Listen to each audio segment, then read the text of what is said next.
ঘটনার বিবরণে জানা যায়, সোমবার সকালবেলায় জোলাইবাড়ি বিধানসভা কেন্দ্রের কলসি সৎসঙ্গ পাড়ায় স্থানীয় একটি শিব মন্দিরের ভেতরে এলাকার যুবক আকাশ মগের মৃতদেহ দেখতে পায় স্থানীয় লোকজনেরা।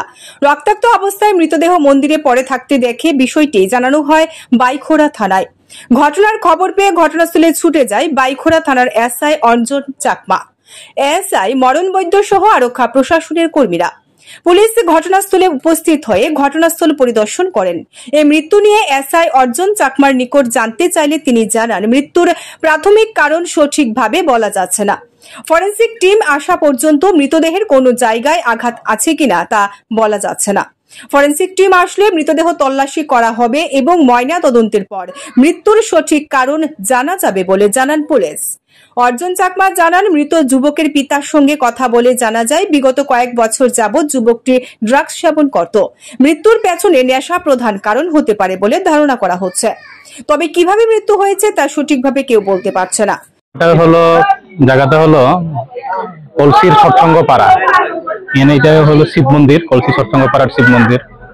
তো আমরা সকালবেলা খবর পাই যে একটা ডেড বডি মন্দিরের ভিতরে পড়ে আছে। তো সেই মোতাবেক আমরা এসে দেখি যে আকাশ মগ নামে একজন 18 বছরের যুবক মৃত অবস্থায় পড়ে আছে। তো যথারীতি আমি আমাদের সিনিয়র অফিসারদের জানিয়ে দিই এবং ফরেনসিক মোবাইল টিমের জন্য ফরেনসিক মোবাইল টিমদের খবর দেওয়ার জন্য অনুরোধ করি। সেই মোতাবেক ফরেনসিক মোবাইল টিমদেরকে খবর দেওয়া হয়। আমিও পার্সোনালি ফোন করেছি এবং তারা এখন রাস্তাতে আসতেছে। তো দেখা যাক ফরেনসিক মোবাইল টিম এসে তদন্ত করবে আরো। তো তারপরে বোঝা যাবে কি এখানে কোনো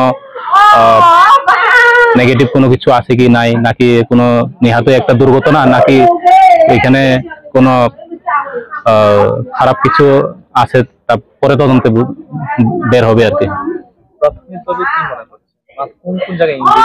দেখেন, এখন আমরা প্রাথমিকভাবে কোনো কিছু বলতে পারবো না, কারণ আমরা ডেড বডি এখনো টাচ করিনি। তার ইনজুরিটা কি ধরনের তাও আমরা এখনো জানি না। ফরেনসিক টিম এই ব্যাপারে একটু এক্সপার্ট, তাছাড়া ডক্টর পোস্টমর্টেম করার পরে আরো বেশি ক্লিয়ার হবে। তাই আমরা এখন প্রাথমিকভাবে বলার মতো আমাদের এরকম নেই। না।